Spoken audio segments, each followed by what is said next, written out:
From religion to wrestling, gumbo to grits, politics to poetry, and all things Southern in between, this is Take on the South. Produced by the Institute for Southern Studies and hosted by the College of Arts and Sciences at the University of South Carolina, Take on the South examines the highs and lows of the American South, examines the truths and fictions of the country's most distinctive region, and picks the brains of some of its most accomplished students. To understand the South, you need to take it on, and that's what we'll be doing. Join us as we take on the South.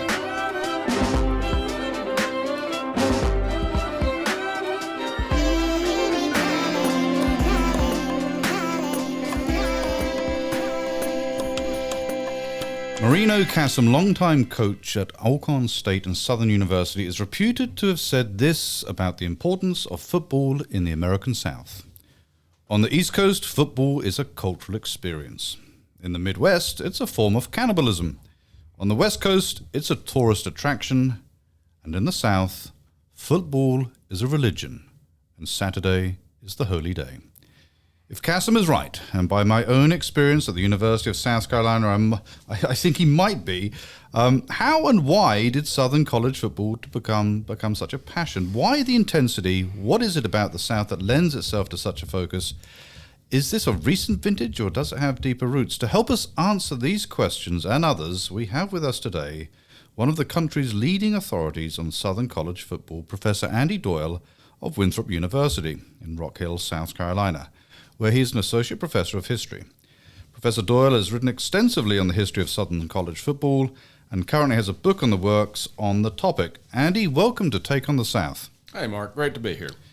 All right, before we get into the details, the origin story of Southern college football, can you give us a quick sense of just how important college football is in the South? I mean, financially, culturally, what kind of footprint does it have? Well, I mean, it's as big as you say, but this is something that the roots of Southern football, they go back a century.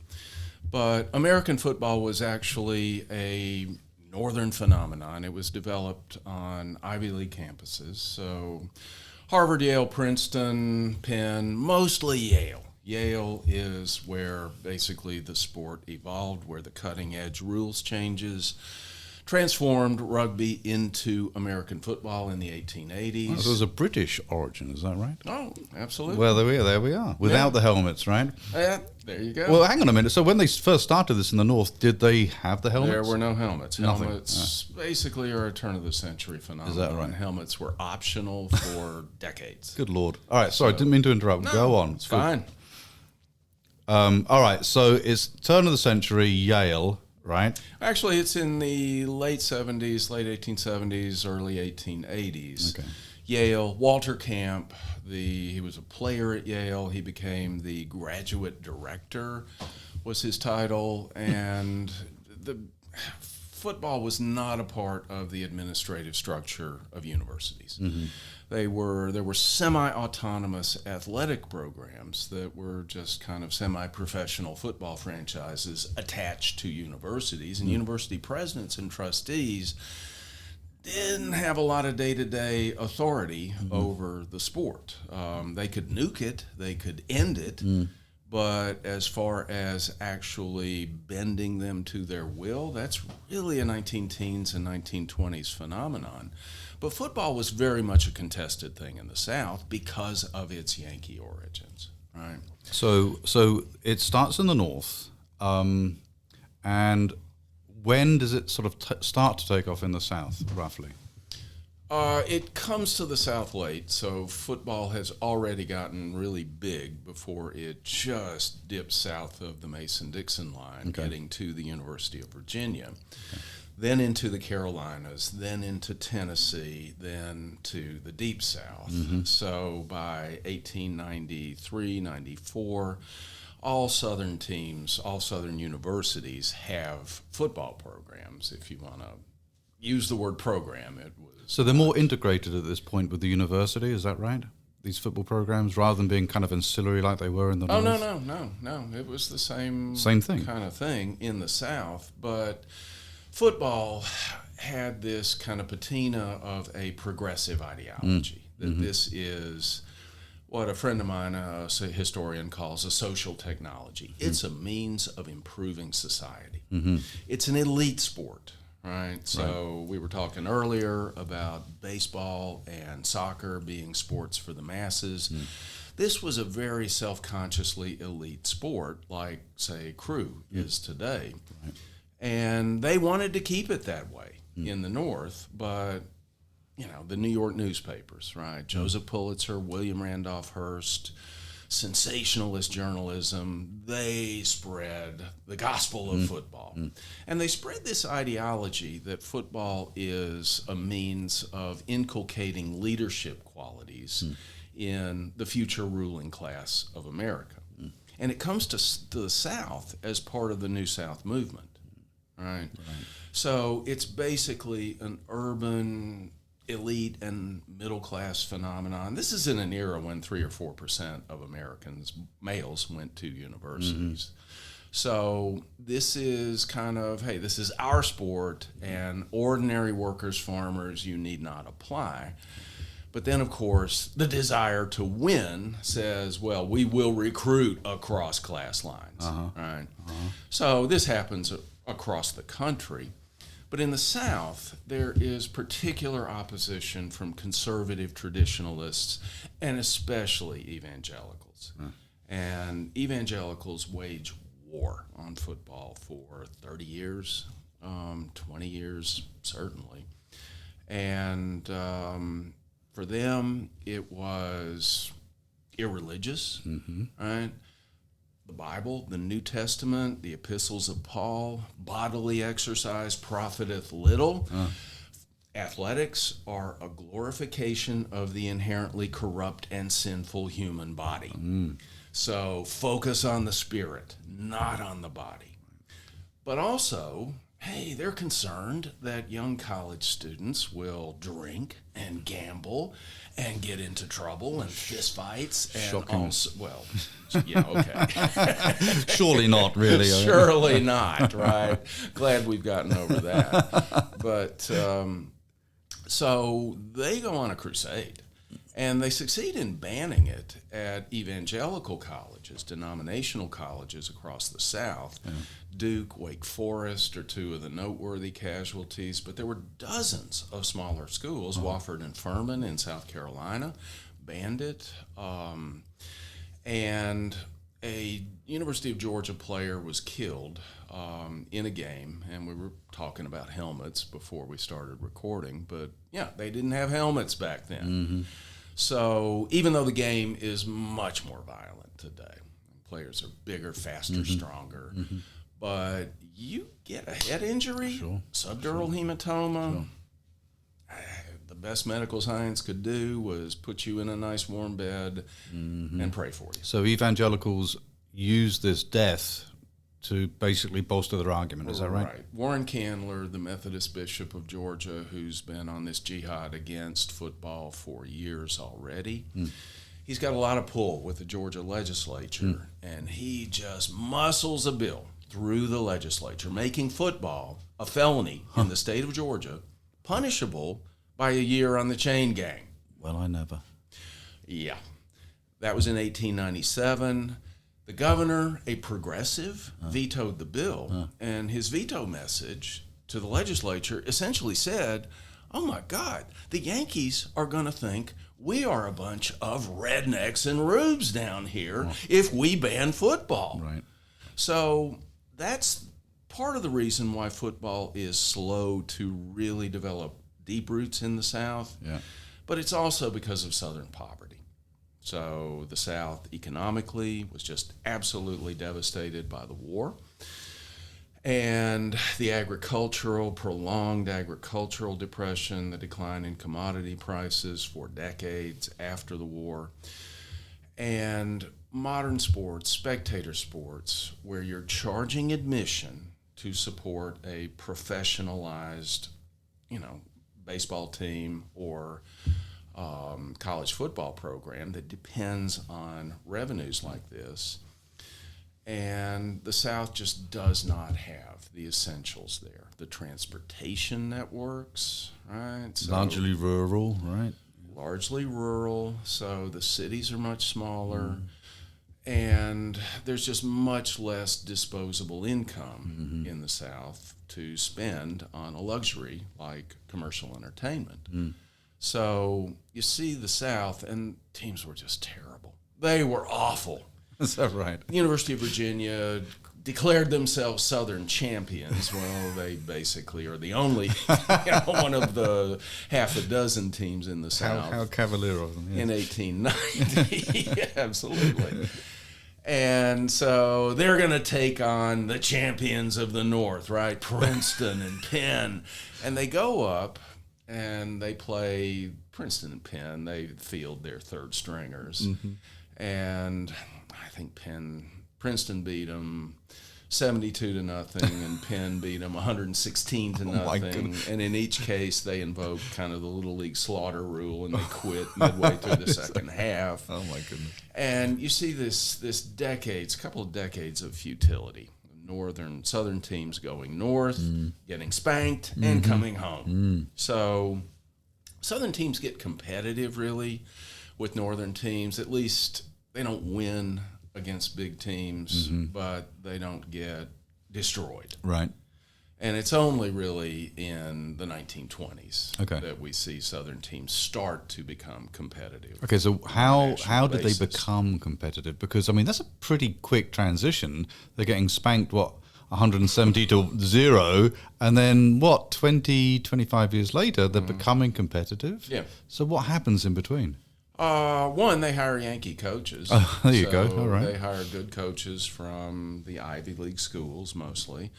Also some Midwestern schools once the Midwest gets good before the South. And so they hire coaches who know what they're doing. And that's a good start. But you just see steadily revenues increasing, university enrollments increasing, recruiting networks start to get developed. So you start to see prep schools. There's no real public high school network in the South. But North Carolina had one, but Southern education, Southern society is poor. High school football is a luxury that states couldn't afford. Sure. So you really don't see that until the 1920s, but you start to see prep schools. So this elitist notion of football, prep schools, the sons of the elite, upper middle class, and they get football programs developed there, so they're getting trained players coming into college who actually have played the game before. So it's just a very, very slow course of development. And so the northern elite emphasis is actually replicated in the South, right? Absolutely. So it becomes very much a class-conscious drawing from those elites. Yeah. Across the country, the Midwest is more democratized by class in the beginning. So let's say it's the year is 1920, right? What are the top two teams in the Northeast, roughly? Oh, let's see. Yale and Princeton, Penn were good. Okay. Harvard is the other member of the so-called Big Four, but the center of gravity of football has really mostly transferred to the Midwest. Okay, so what have you got in the Midwest? Ohio at that point, or was it the Big Ten, the current Big Ten schools, University of Michigan, Wisconsin, Illinois, University of Chicago, which had a great football program. Did it really? back then. You don't really associate it with that today. No, but University of Chicago is a classic booster school in the classic booster city. Gotcha. And you see the same phenomenon in the South. Hey, we can put our school, our city on the map with a big-time football program that'll get national attention. Yeah. And so they've got all this Rockefeller money. They hire, brilliant professors. It becomes a first-rate university just within a few years. Yeah. And so they decide we need a football team. Yeah. And the civic elite of Chicago, they pay for the players, and they hire a great coach who had learned the game at Yale. And Chicago was a badass football team. Amazing. Up through the 1920s, they get a university president who had this silly idea that that football really has no academic, validity. Surely not. And he he ended the football program. The coda on that is that the world's first controlled nuclear reaction was actually put together by Enrico Fermi experimentally in 1941 as part of the Manhattan Project. Right. And he did it underneath the stands of the old football stadium, which is no longer being used in Chicago. Well, I never. So, I'm sure there's some kind of pun there, but I can't think of it off the top of my head. Right, so so we go from the Northeast, the centre shifts a bit to the Midwest. What's happening in the South in the 1920s? Which universities are developing good football teams? Well, you start to see the state schools develop. And small schools had a really, they were viable if they had support from their faculty, the trustees, who weren't, conservative, weren't tradition-minded, were not under the sway of evangelicals. And so, the University of the South, Sewanee, had an undergraduate population of about 125. Yeah. And they were a great team. Really? They were competitive within the South. But the University of Alabama, Georgia, the major flagship universities had 400 students, give or take. Yeah. So Sewanee was not that far behind, Sure. and they had certain other advantages. University of Virginia was the biggest one in the South in the 1890s. And I hope they were a bit better by 1920. They had 600 to 700. Okay. So, But they weren't going north, getting beaten, coming back south as much. No. Right. Okay. That's good. All right. Virginia beat Harvard in, I think it was 1915. Okay. So they go up north and they beat the mighty Harvard, right. and it was like, whoa! They come home, and So there's kind of this part of this long-term reunion after the Civil War, the whole idea of, refighting the Civil War, but in different terms, right?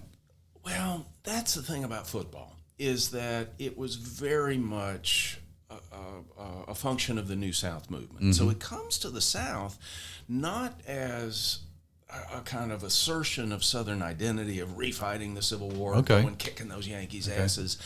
It was more of an effort by Southern elites to want to become a member of the national club. Right.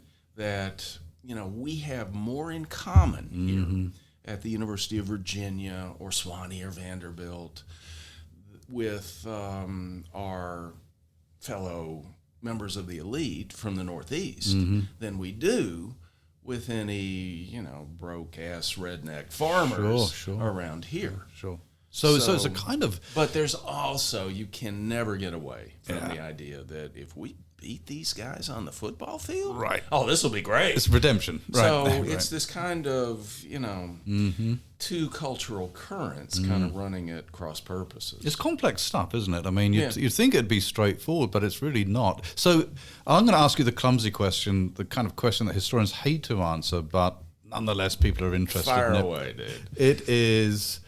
Was there a turning point? Like, if there's an identifiable moment before, 1930 for Southern college football that turned things, or at least historically you say, yes, that was an important moment? The underlying causes, again, are increasing wealth in the South, increasing size and revenues of Southern universities so that they can afford kind of professionalized football programs that just have the infrastructure to compete on a national level. So they're building toward this in the 19-teens. And the development of high school football in the South, right? So aside from North Carolina, I think no Southern state really had a fully developed state system of high schools, like a high school in every county. And then there's enough funding for these schools to be able to afford football programs. So this is when you see the Southern working and agrarian classes really develop a strong kind of emotional connection to football because it's their sons playing at the high school level. And then the best of them get recruited by universities. So this is our hometown boy, right? Johnny Mack Brown. from Dothan, Alabama, who would never in a million years have gone to college, say his father's generation. Yeah. But he develops his skills in high school and then goes on to play at the University of Alabama. And the watershed moment when the South really it's his coming of age moment is the 1926 football season, or 1925, and then the 26 Rose Bowl on January 1st, is that, Southern football had slowly started catching up. But people outside the South still, Southerners football, they're no good at this. But in 1925, there was a subsidization, professionalization scandal. Do you know Red Grange? Red Grange was the star football player. University of Illinois. The media the press made a big deal out of him. And he decided to turn pro. Now, the NFL had just started in 1920. Okay. And professional football, college football is an elite sport, and professional football is just anathema to the people running college football. Right? And it's mostly working class. It's in factory towns in the Midwest is where it springs from.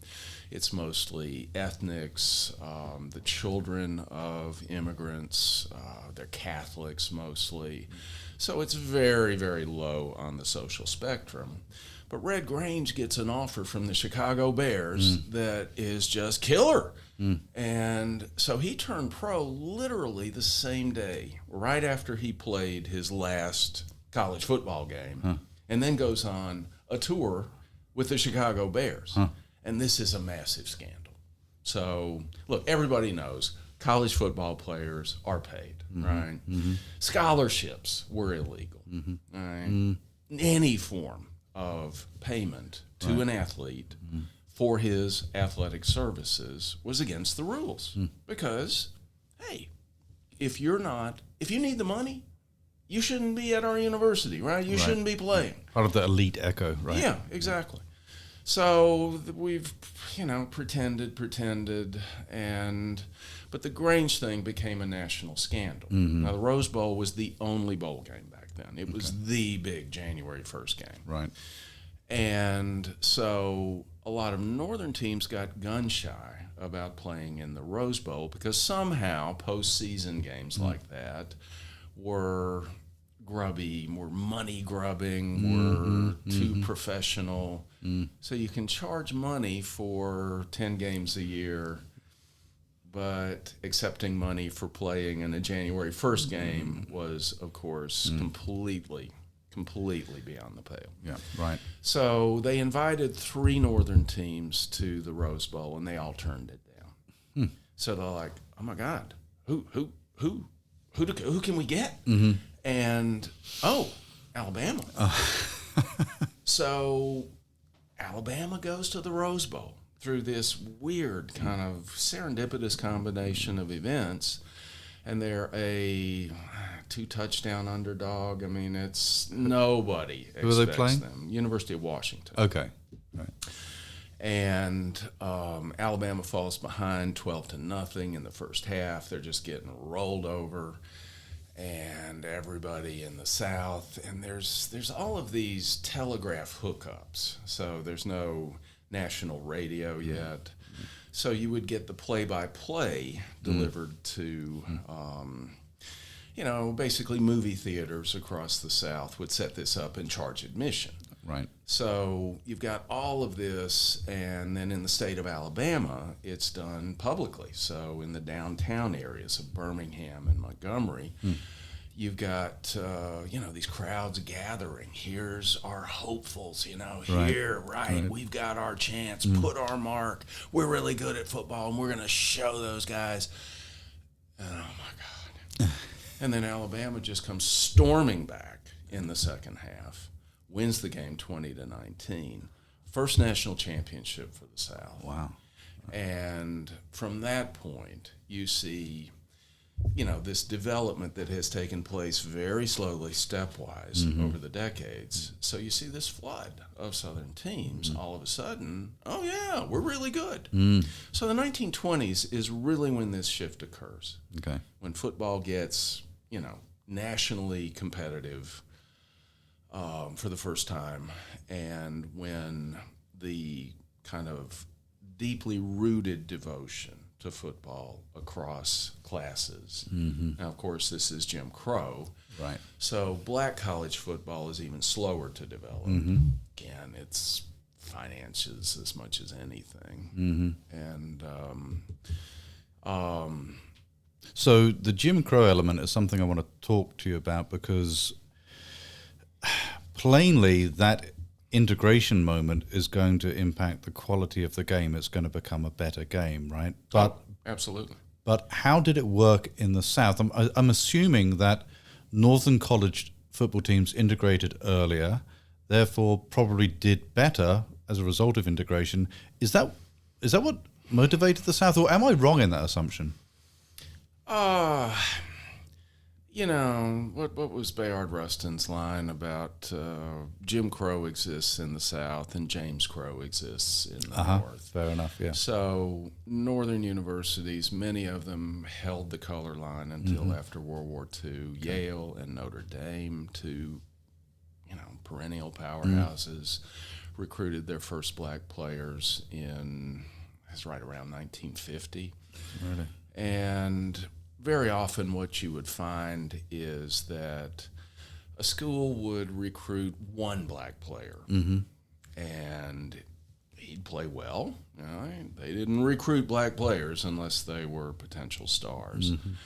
And then he would leave. He would graduate or run his eligibility out. And then you'd go a couple of years more with an all-white team.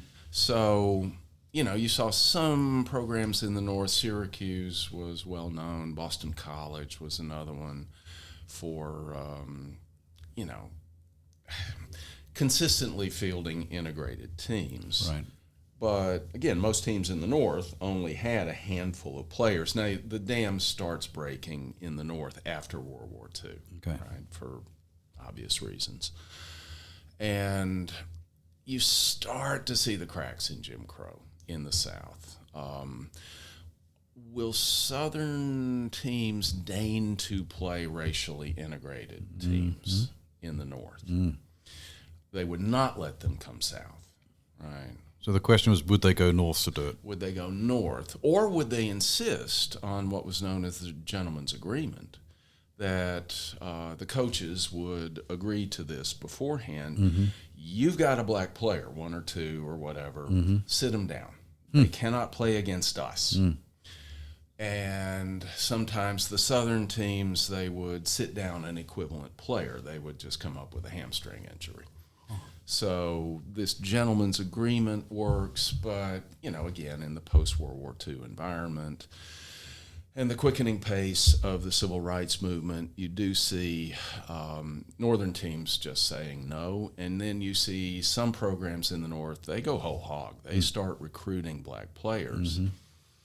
And anytime you can increase the pool of talent that you're choosing from, the talent's going to be better, right? Because you're looking at the top, maybe 2 or 3% of high school players, right? Yep. Who go on to play in college, and a much smaller percentage who will go on to be impact players in college. And then the pipeline gets much smaller still, going to the NFL, which is a thing by the 1950s.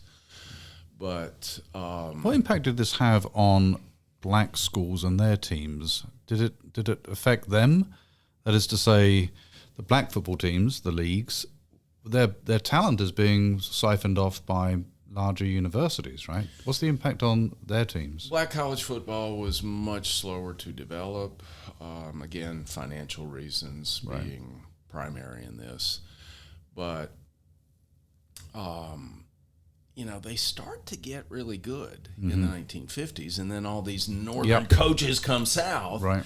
And it basically, say destroyed the quality of black college football. But today, if you are an African American player and you have elite talent, you go play at the best schools. Sure. So, you dream of the NFL, you go to the schools that have a pipeline to the NFL. Right. The Alabamas, Ohio States, any SEC school, pretty much. So as northern teams are integrating in the 50s and getting better because of the increased talent, southern schools are still holding on to these kind of gentleman agreements, but it's beginning to dilute. I mean, they're going to have to change, surely, if they want to win. Is that correct? The gentleman's agreement died by the early 50s. Okay. So southern teams had to play northern teams with black players. But again, they mostly did it in the North. The University of Virginia was the first to do that. It was, the year's escaping me, but it was 1950. It was just after Brown, but it was highly controversial. Yeah. And then you get south of Virginia, and that's just not acceptable. When does it become acceptable? Well, you see the border regions of the South start to integrate in the early 1960s. You see Maryland, which was in the old Atlantic Coast Conference, which was all Southern. You see the University of Houston and one of the other teams in the old Southwest Conference, and usually the border states, really. Yeah. Right. And the University of Kentucky is the first team to desegregate the SEC. Okay. Zebulon Baker has written a good article about that in the Journal of Kentucky History, or the Kentucky Register, excuse me. And but yeah, Kentucky, the kind of institutional dynamics of the university and the politics of the state enabled them to do that. And then they were able to pretty much present this as a fait accompli to the SEC. Yeah. So then it's Vanderbilt, and then it just kind of moves stepwise. Ole Miss was the last one in 1971. 71? Yeah. When did Alabama integrate? Alabama, basically, freshmen were not eligible to play back then. So you recruit an athlete, he's got to play on the freshman team, so he's not eligible for varsity. And so Alabama recruited its first black basketball player, Wendell Hudson, in 1968, and he played for the varsity team in 69. They recruited their first black player, Wilbur Jackson, who played on the football team in 1970, or the freshman team. Okay. And then Alabama desegregated in 71. Gotcha. Let's shift gears just a bit, and indulge a curiosity of mine, born of ignorance more than anything else. But it does speak to this question of passion, religion, and Southern college football. I want to talk about rivalries. And rivalries from my neck of the woods are soccer rivalries, and I know all of those in England. But, Arsenal, Tottenham. But, and a lot of violence in the stands associated with this when I was growing up in the 80s. I mean, it's part and parcel of this passion, right? We are at the University of South Carolina today, and we're talking about this. What is USC's most enduring rivalry? I mean, a kind of rhetorical question, but can you talk about that rivalry, its origins, and how it pans out? Well, of course, it's Clemson, but this again goes back to class. Good. It goes back to, in every state, there's a flagship state university that goes back to the antebellum era. It was a school for the planter elite, the slaveholding elite. They've got all of these traditions with a capital T. They are the school run by and for the scions of the elite. And then the Moral Act schools, right? So the Federal Moral Act, these are the A&M schools, right? So Clemson, Auburn, Mississippi State, Texas A&M, and Georgia Tech, right? Yeah. So, this is a class rivalry, right? And the flagship schools very often try to pull political strings to defund the A&M schools, and there's this long and very bitter rivalry, institutional rivalry that predates football. Gotcha.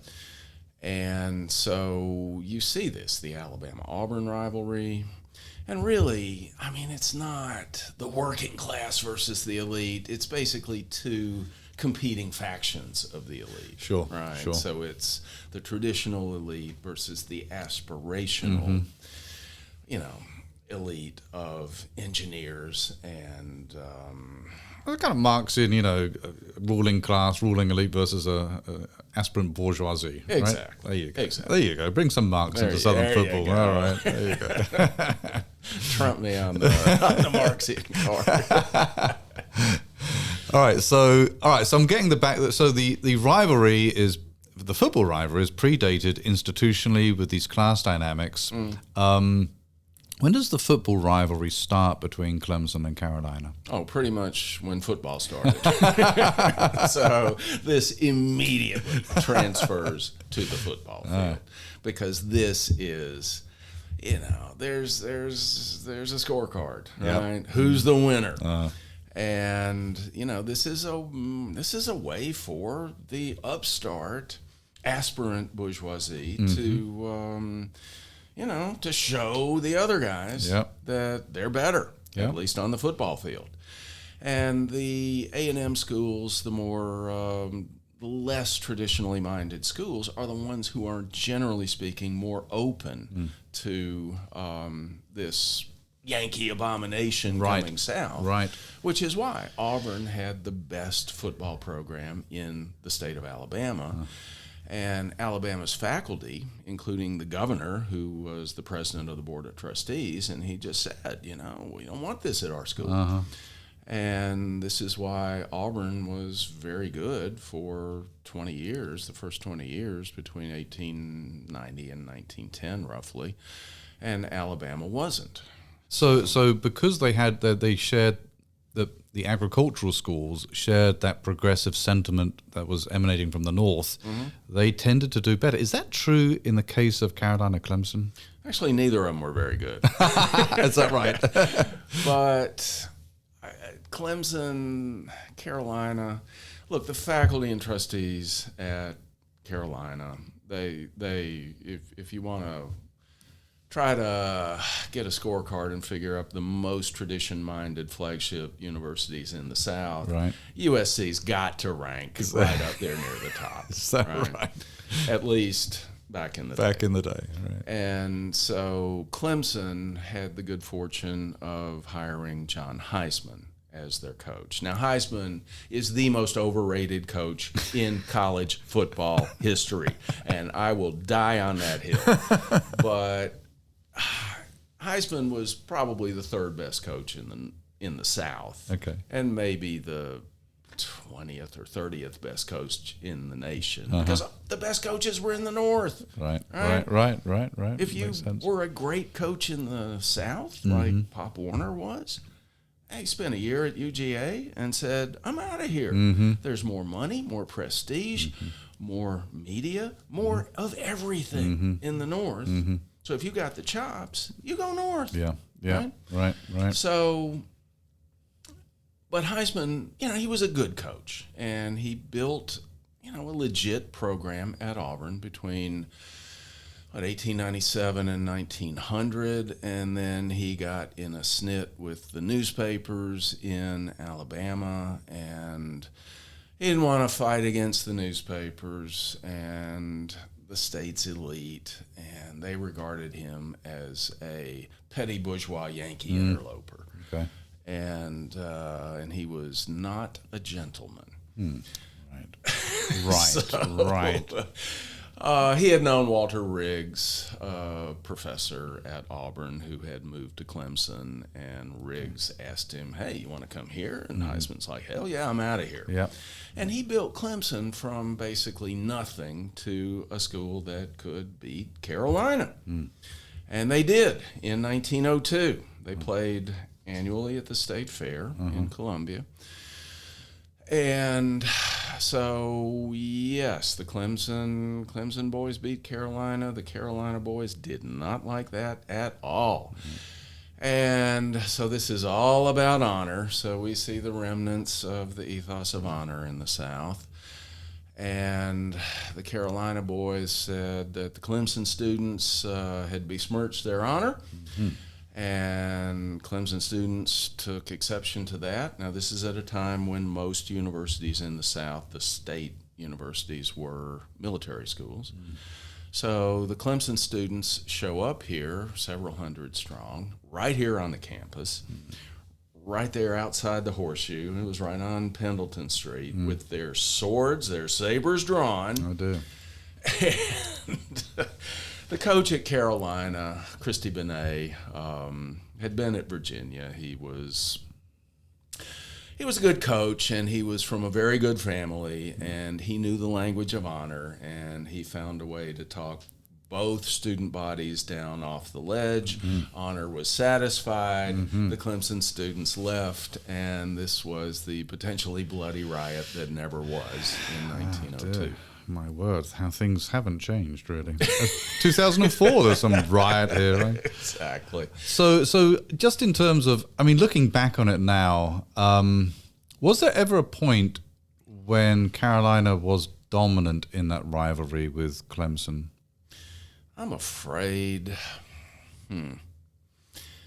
Let me use it very loosely, dominant. Like they weren't losing a great deal, perhaps, but might be the best way to think of it. I've lived in South Carolina for 2 decades, and neither Carolina nor Clemson was very good. And the schools I studied tend to be the better ones usually. Right. And my focus has tended to be the Deep South plus Tennessee. I gotcha. Yeah. Clemson generally had the upper hand Okay. in that. So you've caught me out. I'm just curious. I mean, it's a little bit like thinking about old football teams in England, and it turns out that Wrexham United was a really good team in the 1920s and was ascendant for 10 years, but you don't have no idea now. Exactly. And who's the team that crashed out of the football league, crashed out of League Two this past year, and they were one of the original members. Oh, one of the original of the founding Premier League. No, actually, one of the 1992 Premier League members, and they crashed out of the fourth level. Right. Well, this is the great. Look, I mean, I could talk about this for ages. This is the great mystery of the 1980s versus the 1990s in the Premier League, right? I mean, just changes face. Yeah. Money. Yeah, money. It is. I mean, it's essentially when you were talking about the ascendancy of football, the way that football in the North and college football in the North was funded, it had the best talent. That's precisely what happens to the Premier League in the 1990s. Exactly. It's just funded, and it's funded very deeply, richly, and quite enduringly, right? I mean, that money stays and it lasts. Globalization. It sure is. It sure is. Andy, we could be talking about this for ages, and I've probably exhausted my knowledge on the topic right now. So anything else you'd like to add about the origins of Southern college football, or anything generally about Southern college football? Well, again, I mean, some teams who were absolutely dominant in early Southern football. Virginia, because they had the head start, and because they're not one of these New South universities. It's very much a school for the first families of Virginia, and but they have a tradition going back to Thomas Jefferson, where basically the students are accorded a great deal of autonomy, and the students wanted to play football, and the faculty didn't like it, but they let them do it. So Virginia was really good. Vanderbilt was great. And again, this New South-minded university, Sewanee was really good, even though it was very small, because it wasn't that much smaller. And Auburn was really good. And so, and still are, right? And Auburn is the one, big state university that is still nationally competitive in a good year. That was among the Southern elite back then. But University of Tennessee, I mean, Vanderbilt and Sewanee They just absolutely destroyed them. Really? Alabama was mediocre. They were terrible in the 1890s. Huh. They were mediocre up through the early 20s. So it's a topsy-turvy world back then, and that is partly what makes it so interesting to me. And looking at it as cultural history, looking at it as, reading published sources, daily newspapers in particular, a wonderful way of getting at this because, this is the feedback mechanism of daily newspapers. If they don't publish things that their readers want to read, Right. so you're getting a good idea of what the public pulse was. And so in the 1890s, sports coverage, football coverage was, there were no dedicated sports sections, Right. dedicated sports writers. Right.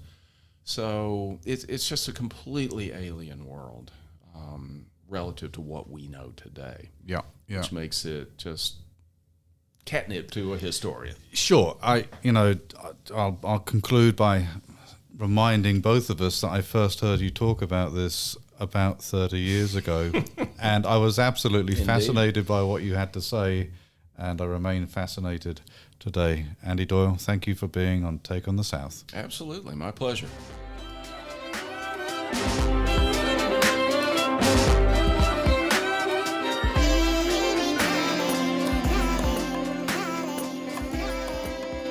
That was our Take on the South. Let us know yours. Find us on Facebook, Twitter, and Instagram at U of SC South. Take on the South is produced by Matt Simmons of the Institute for Southern Studies. Special thanks to Professor Dave Garner of the University of South Carolina School of Music for composing our music. Tune in next time for another Take on the South.